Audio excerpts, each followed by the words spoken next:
For more on the West's strategy in fighting the militants and why it's excluding Syria and Iran, let's bring in Professor Syed Mohammed Marandi from the University of Tehran. Thank you very much for joining us here on RT International. So, America and its allies are deciding on the region's future right now in Paris, but Syria and Iran aren't there.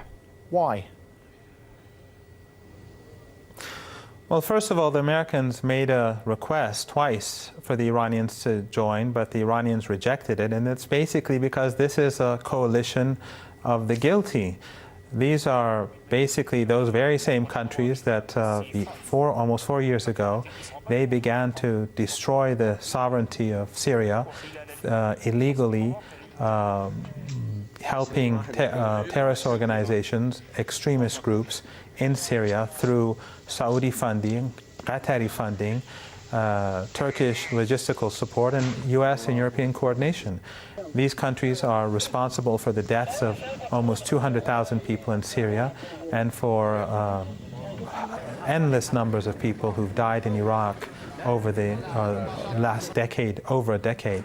So the United States really is in no position to talk about the war on terror. They helped create ISIL through this extremism that has grown in Syria, that everyone that many people and everyone who knows a thing or two about the region has been saying for the last few years.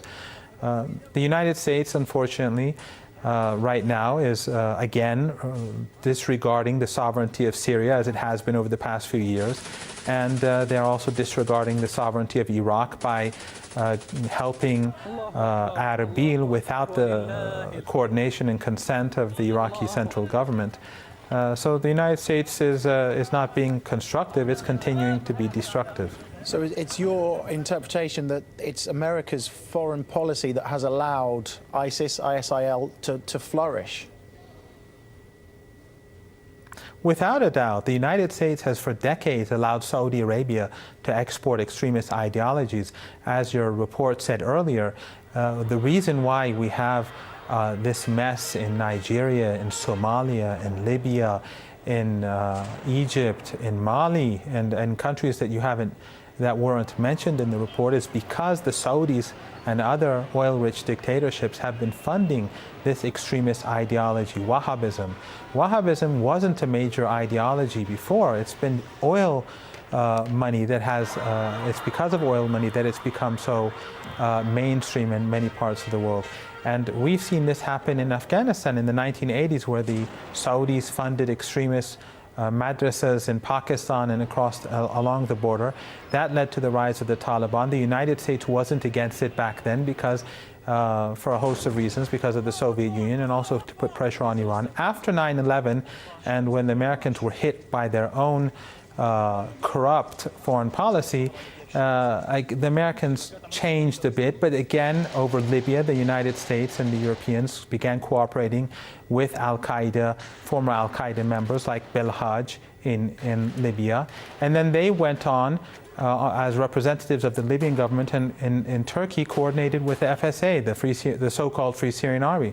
So Al-Qaeda-linked groups and people and extremists funded by Saudi Arabia and Qatar were working in coordination with the United States in Libya and later on in Syria. This is a repeat of what happened in Afghanistan, only much worse and much more extensive this time around. So the United States knows quite well who these extremists are. They know that the Saudis have been funding extremist clerics, and 24 hours a day they're on TV, satellite TV, they're broadcasting their religion of hate. Their schools and Saudi Arabia are preaching this religion of hate, and they're giving out millions of books every year free of charge to again spread this religion of hate. Thank you very much for your time and your insight here on RT International. Professor Syed Mohammed Marandi from the University of Tehran. Thank you for having me.